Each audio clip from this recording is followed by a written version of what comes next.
Hi there, my name is Llyn Hunter, spelled Llynhunter, and today I'm going to do a little drawing and pen and ink demonstration. My primary medium is pen and ink and watercolor. I like to use India ink a lot of times, and sometimes I use ballpoint pen. This time I'm using India ink. Primarily because India ink is water resistant, so it's nice to do as the underdrawing for your painting if you're working in watercolor. The ink that I'm going to be using today is D letter number 4. It is a waterproof ink, and when it dries you can paint over the top of it in watercolor. So that's why I personally like D letter. It's a Japanese ink. You can get it like Amazon. You can get it, I think, at Blick. You can get it at Jet Pen. Jet Pen's one of my favorite places to go for just drawing stuff, period. The type of pen that I like to use, this is a, let me see here. This is a typical quill, number 102, Speedball. They have been making this pen for a zillion years. It's a stainless steel nib that's has a very flexible tip and does a lot of variety from very tiny lines to very thick lines. I tend to like to do really detailed work, and so this particular pen point can give you a lot of detailed work. The only problem with it is that you'll notice that the holder is rather thin, so if you have thick hands, sometimes that's not the right holder for you. You can find thicker holders for this particular type of point. D letter makes a type that's similar to the quill. The nibs that D letter makes are a little bit more flexible. They're more springy, and I like my nib just a little stiffer. That's why I stick to the American quill. And like I said, you can find them online. They're very inexpensive. They usually don't run for more than, say, $5 to $10 tops for 2 nibs, if that. What I like to do is I'll put the ink in a smaller container because I'm really good at spilling my ink, even though this is a rather small container. This is an old Speedball pen cleaner container for calligraphy, and it's a little bit smaller container with a heavier bottom. It's got a plastic bottom, so it's like I like to keep my ink in this particular container just because I won't be as apt to spill it, and I'm notoriously good at spilling. What I'm going to start out with doing, I started doing the rough bottom sketch of this dragon, and I think he needs a little bit more detail before I actually go into the painting. What I'm going to use for that, this is a 0.5 Papermate HB lead pencil. It's a mechanical pencil. You can get them at your average drugstore, and they work pretty fine for me. I started out with materials from the drugstore, so it's kind of like I stick with them. Now, I extended the pencil a little bit too far. The lead is sticking out a little bit too far, so I'm going to push in the top of this button here and just shove that little point a little bit back in. Maybe push it a little out. So if you overextend your lead so it doesn't break off, you can push it out sometimes. So I'm doing this dragon with his eyes kind of more forward, and I want to give him a little bit more, I want to get a feel for where his detailing is. A lot of this I'll work out in the pen itself, but I'm just kind of figuring out what I want to do with where I'm going to put his scales, and where I'm going to put, I'm going to give him some wings here. So the wings will go into, he's got shoulders here, and this would be part of like an elbow. If you look at bat wings, the way they attach into the body, it's like they come into a shoulder, and this would be the equivalent kind of like to your elbow, and there would be a radius and ulna. If you get to know a little bit of animal anatomy, that helps when you're creating fanciful creatures. And a dragon is made up of, usually it's considered reptilian for the most part. but a lot of times people like to give them bat wings. I give them usually a kind of a bat wing. I give them, it's like what I'm going to give him is kind of lion paws. So he's going to have the knuckles like you've got on lion paws, and I want to see, and I'm going to throw in some claws here.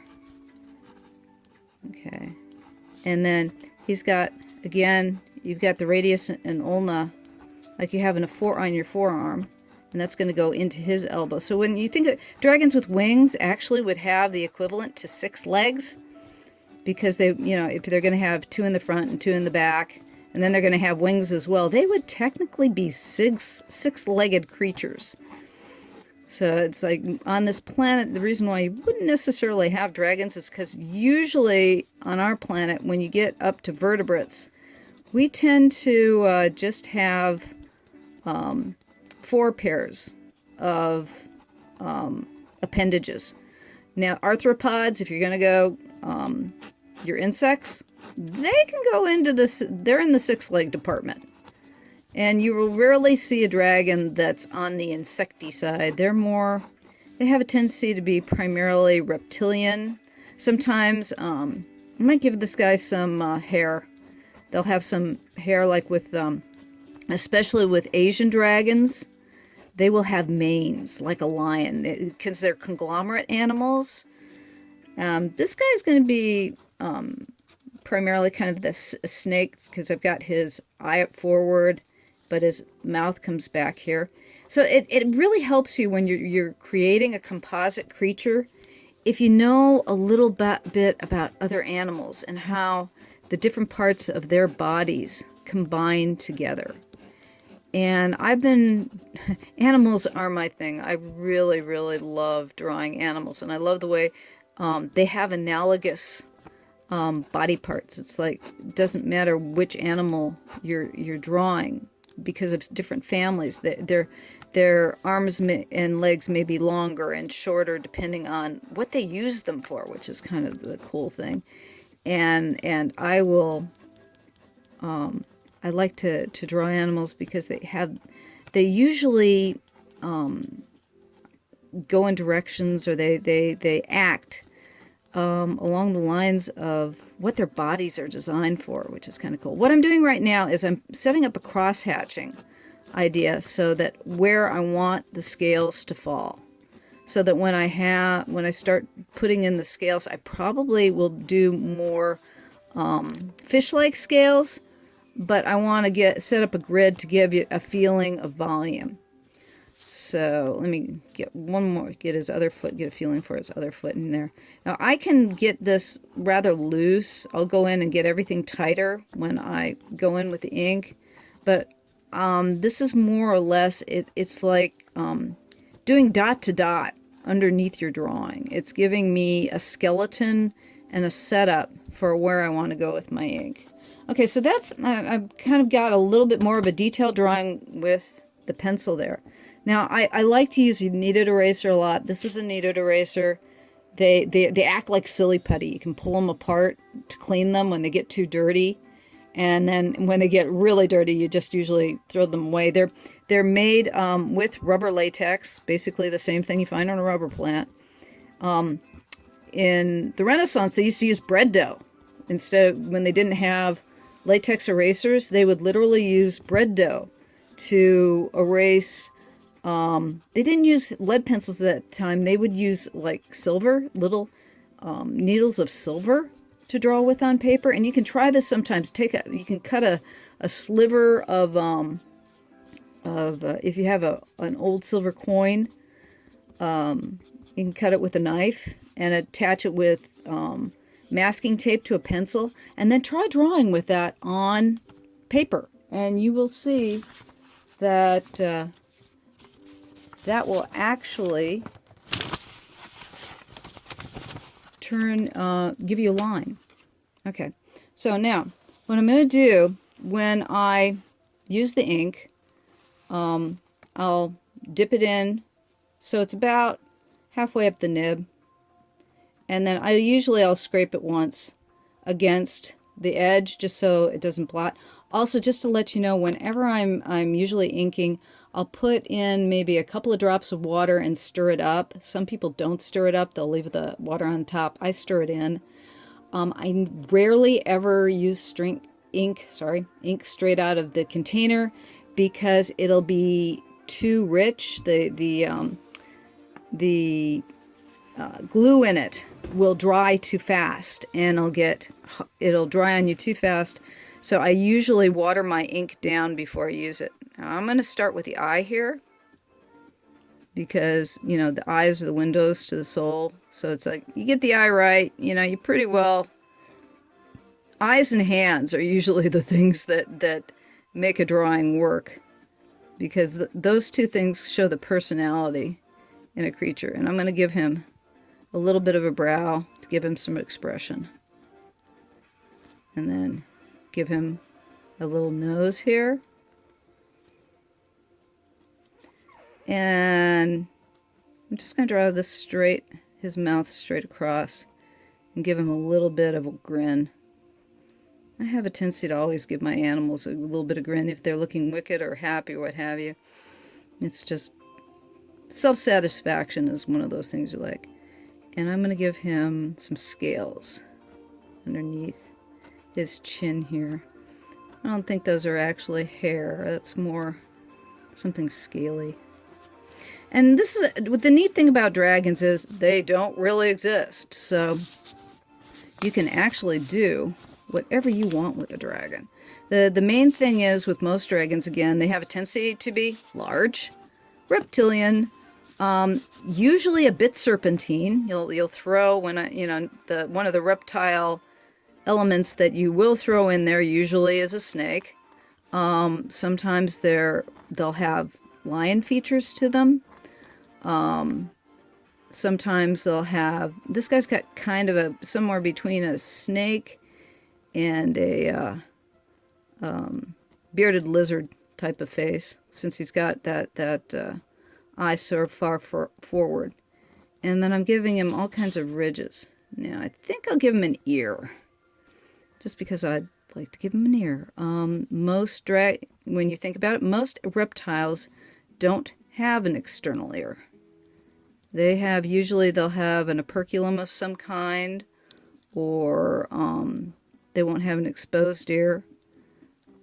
So again, with the dragon, sometimes like with Chinese dragons, there's an allusion to a horse or a deer. That's why they've got antlers. And I'm going to give this guy horns. Kind of actually antlers / horn-like horns. More like you find in Asian dragons.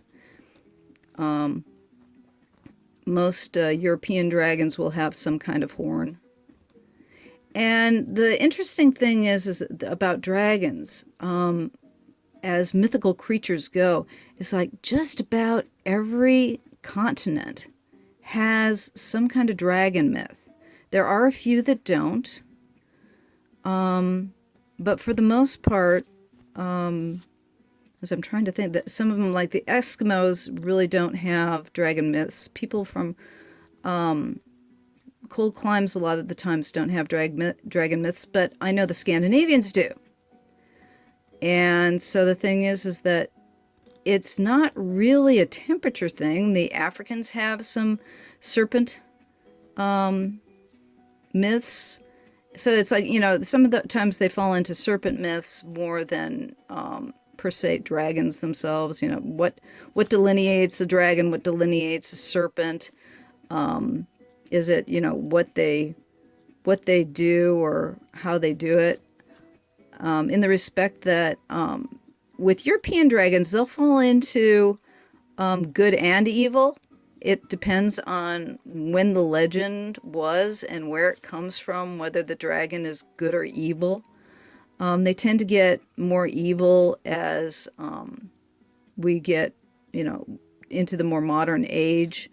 They start out as being good creatures. For the most part, they're elementals. They usually are associated with mountains or rivers or lakes, especially in Asian mythology. They're usually considered good creatures. They bring luck. they bring the rain, they're involved with water, and so they're usually considered good things, whereas they started that out that way in the wyverns were considered a creature of rivers and such. And so the thing is that I think they changed primarily in time because, you know, big and boisterous, got to have something for, you know, heroes to fight. So dragons have changed over time. Like if you're talking about the Welsh dragon or the Arthurian legends, where the white and the red dragon were fighting under the mountain. If you're not familiar with that dragon, look up Welsh dragon. It'll give you a good description. Google or Wikipedia is great for giving, you know, the basics on a lot of dragons. They're not always accurate to the nth degree, but let's face it, dragons have changed a lot, especially in our modern age when we came out with Dungeons and Dragons, and you have all kinds of descriptions of different dragons for different uses, and dragonettes, and actually it's kind of fun. We've reawoken our mythical creature vault with the advent of Dungeons and Dragons, and things like Monster Hunter and other games of that nature. I like to base my dragons on kind of traditional lots, but then again, most dragons are. I mean, basically, again, your standard dragon has 4 legs, 2 in the front, 2 in the back, with a pair of wings. But as times go on, we've got some 6-legged dragons with 2 wings. I've seen some really great statues and paintings of multiple limbed dragons. So at this point in history, it's really whatever you want to do. And right now I'm giving him his chest is being divided up into sections. And I'm starting with, I'll start with an outline, and you'll notice I'll go in with smaller lines to give some texture and some definition. So it's like as the lines go around, you always think about, if you're trying to do volumes, pull your lines with a little bit of a curve. And as you bring the lines together, closer together like this, that'll give you a little bit of shading. So you'll feel the volume being pulled to the side because the lines that are being drawn closer together will give a feel of darker color. Because when you look at a drawing overall, your eye will have a tendency to take any lines that are close together and give them a graying. So when you've got a black and white, or direct black and white, that's how cross-hatching works. I'm not sure whether I'll go all the way to... I do a lot of usually texturing to give volume, and then I'll go back in later and pull in a little bit of cross-hatching, maybe when you're all totally done. But I like to, you can see I'm giving little bits of detail while I'm working on the piece. And I have a tendency to obviously jump around a bit. It's like I'm getting a feel for, okay, what do I want in the face here? I want to get a little bit of dent in his face there. And you'll see I'm taking a C-like stroke and just making lines right next to each other. And that detailing makes things feel fuller. Okay, now I'm going to take his neckline here. And with the ink, with a pen like this, you can tell I'm laying the line down, and sometimes I'll lay it heavier and I'll go wider, and then I'll just follow the line around in like little scratchy parallel strokes to pull the line further around. So it'll go either as a pulling the pen around along the same line, so you're getting a feel of one line. And then if I don't feel that it's thick enough, I just go back over it. Or it's like if I want, pulling that shoulder, giving it a little bit of volume, so adding those multiple lines. What's nice about the steel pen is when you push down, it pushes back at you. If you're working on a pad, you can do the same sort of thing with an ink line on a pad. But the only problem with that is when you're working on a pad, you don't get the bounce back from your steel nib. That's the difference between a lot of traditional tools and digital tools. And most of us, I mean, you can't afford to start out with the digital tools usually. I mean, if you're lucky enough to have parents that'll, contribute to that. I didn't get into digital until around 2000. I was lucky to get my first computer with a Wacom pad, and I had Photoshop. So I do digital as well, but I've been doing traditional. I've been doing this. The first time I actually got pen and ink was when I was about 12 years old. Didn't know what the heck I was doing. And the thing is that I went to my local library and got as many books as I could that were on pen and ink, and there were a few, and tried to use them as a basis. But also I used to check out lots of books on political cartoons because they were all in pen and ink, because they used to do pen and ink political cartoons for newspapers. And so I would go hunt down books on political cartoons. I would look for every book in the library on cartooning. And those helped as well. But the best thing for pen and ink, if you can, just nowadays you can pull up pen and ink on your iPhone or excuse me, your smartphone or your computer. And there are all kinds of images of just black and white pen and ink art, so you can get ideas on what to do on texture and line. And the thing is that with pen and ink, there is no wrong way to do anything. It's what makes sense to you, what feels interesting to you. And one of the things that I find, it's like right now, I'm doing lots of little strokes here on the back scales. And that's, like, again, to add a little bit of volume and interest. Because one of the things that I personally like about pen and ink is all the fun detail you can get with it. And that is partially because of the way the tool works. I'm going to put some scales on him.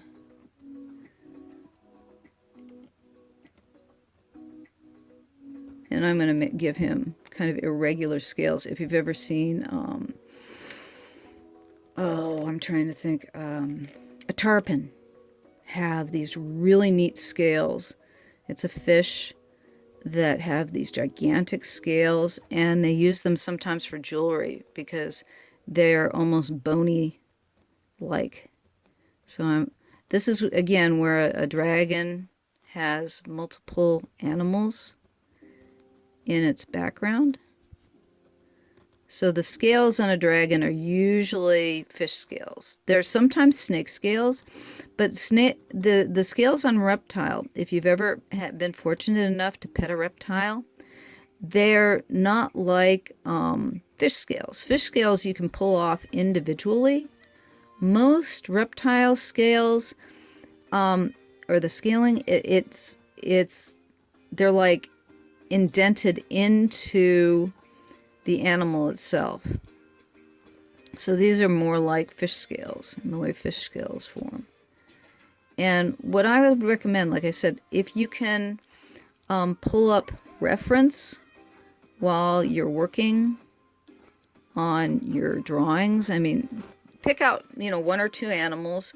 If you've got a photographic programs, sometimes what I like to do is pull up several different photographs and I'll put them in front of me. What I'm doing is I'm right now I'm putting a border around the drawing.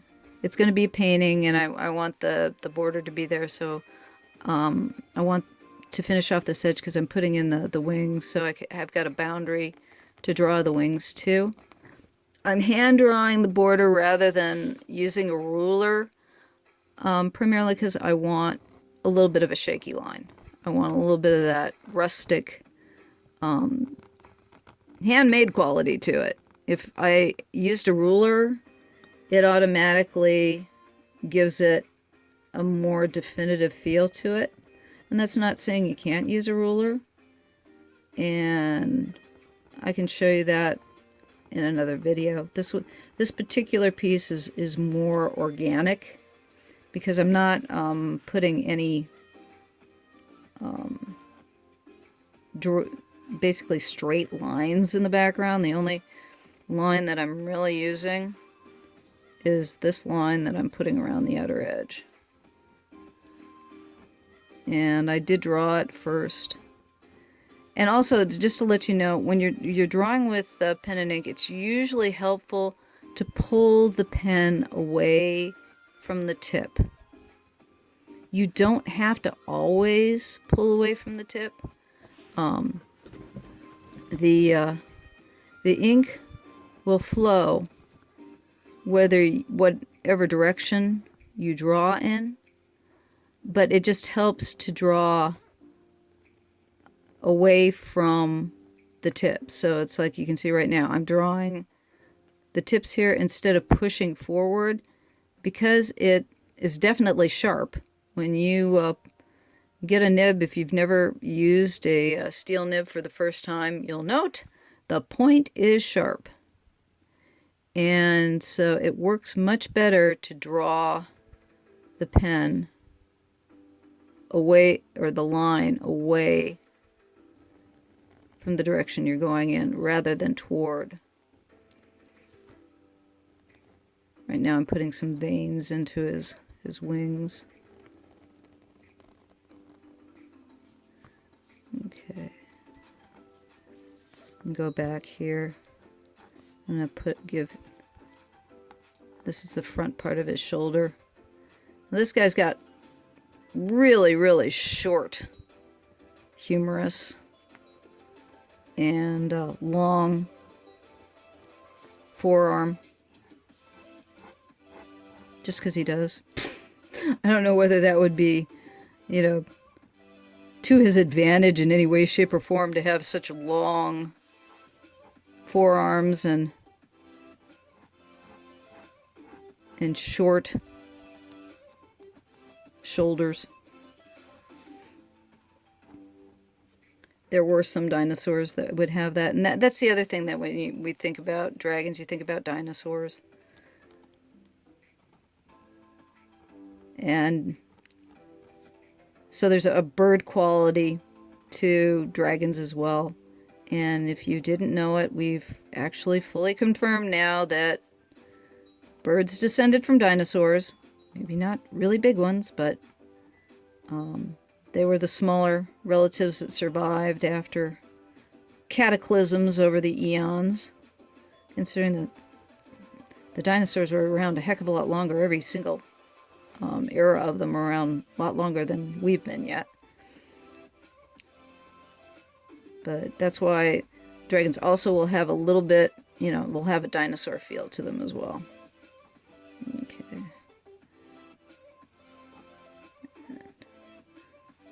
Put his opposite foot on here too. Underbelly. And you can tell you can go a little bit in loose and then come back over. I'll thicken up the entire outline again when I'm all done. This particular drawing is going to be a painting. This is the under drawing for a painting. And when I'm done with the painting, I will go over it again one more time with the ink.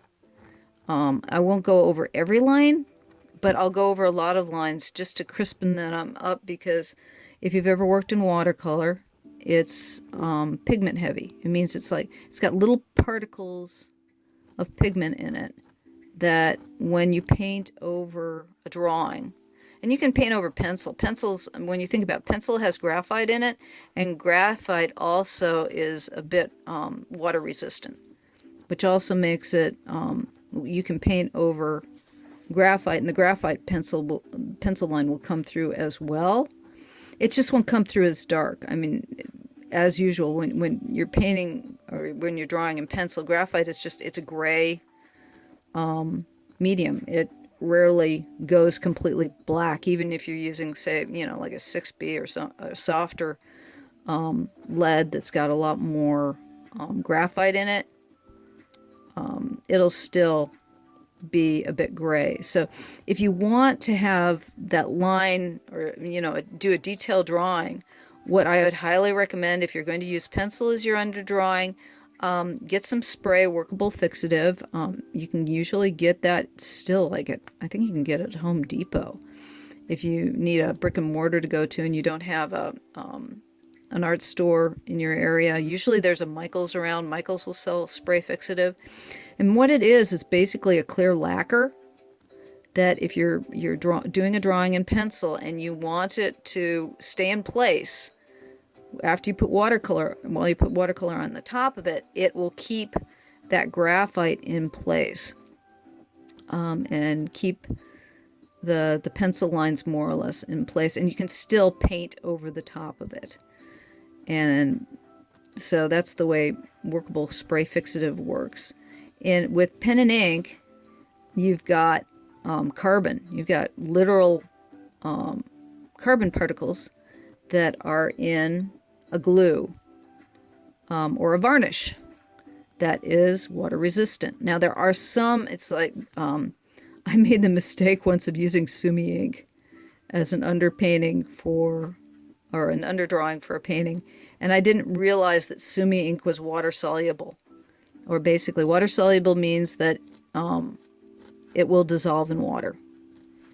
And there went, my drawing went a little bit on the mushy side. It actually turned out kind of a cool drawing, but and a cool painting when I got done with it, but it really wasn't what I had in mind. I actually wanted that ink to be, you know, a solid background, and it didn't work out that way in the end. So when you are getting ink, if it says India ink, that usually means it's water resistant, or not water resistant, but basically waterproof. And sometimes I have gotten ink lately, and I'm not going to say that manufacturer, but I have gotten ink lately that said it was waterproof. I had let it dry for over 24 hours, and it was still it dissolved on me, and it was very disheartening when I had painting in mind, paint over the top of my ink drawing, and all of a sudden my entire drawing is dissolving in my watercolors. So that was a little bit disheartening. And you can see right now I'm veining the wings, and like I said, I mean, how you want to do your dragons is up to you. Right now I'm veining my boy, and I've decided he's a boy instead of a girl. And I wouldn't know how, because we don't see those particular body parts. Now here's one for you. I have never seen dragon testicles. Testicles are on mammals, and since dragons are kind of more reptilian, I'm assuming that they don't have them. I have yet to see somebody draw their dragon with testicles. That doesn't mean you could not have a dragon that is basically bull-based, because if you've ever seen bull testicles, they're pretty good sized. It was funny, I was doing an illustration for an educational book back in the 80s, and I drew a cow with horns and an udder, and I had to remove the horns and the udder. I mean, it's like cows can have horns. They grow them. It's like the only reason why you don't have cows with horns is because when they're in like a dairy situation, they might have a tendency to gore each other accidentally, you know, because they're herding them together. But cows and bulls, both the males and females in cattle, have horns. And so I was just, and if you have a small farm, you can keep horns on your cow. You might want to keep the coyotes away or something, so you leave your horns on your cow. And it was a crack up because it's like, okay, fine, I can remove the horns. That can be done. But the folks that I was working for also wanted me to remove the udder. And it's like, you want me to remove the udder from the cow?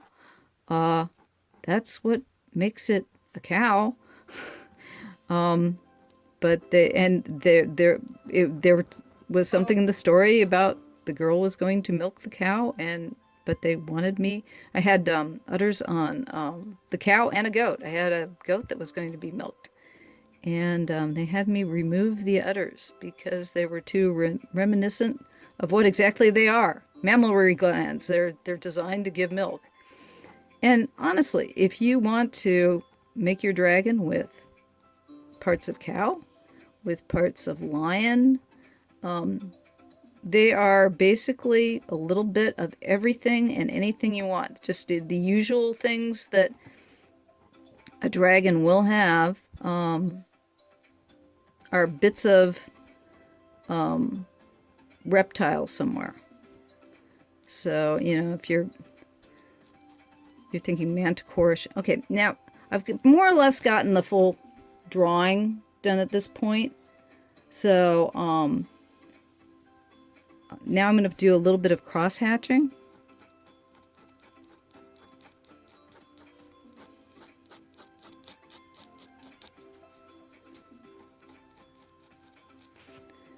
And the more cross hatching you do, the more volume you have. People don't really look at the cross hatching lines. It gives it volume.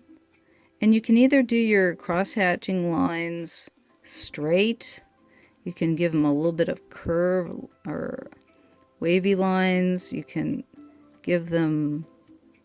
lay them down in little stipples. And you don't have to do the same kind of cross hatching across the entire drawing. It really is up to you. And the more lines you lay down, when the eye is going over the drawing, it doesn't look at the tight details themselves. It gives the detail, it gives an overall texture. So by adding the lines, you're just adding a little bit of additional volume to the piece. Give some in his wing over here. And that's gonna wrap up this drawing for this video. What I'm gonna do, just to show you, this is a kneaded eraser. Again, I'll go in there, and after everything's dry, it's not totally dry. If I smear something, I'll fix it later.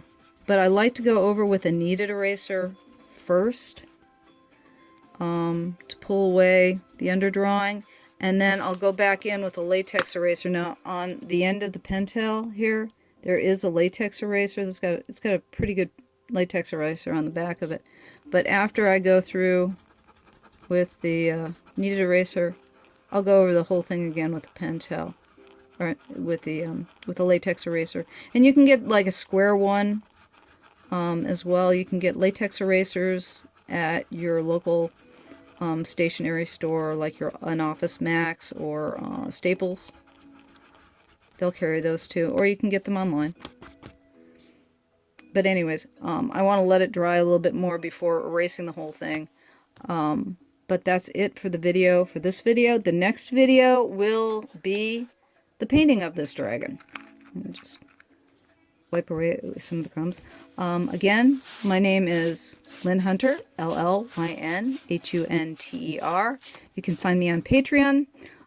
If you like this particular video, please subscribe. I'm going to be trying to put up a small one every week.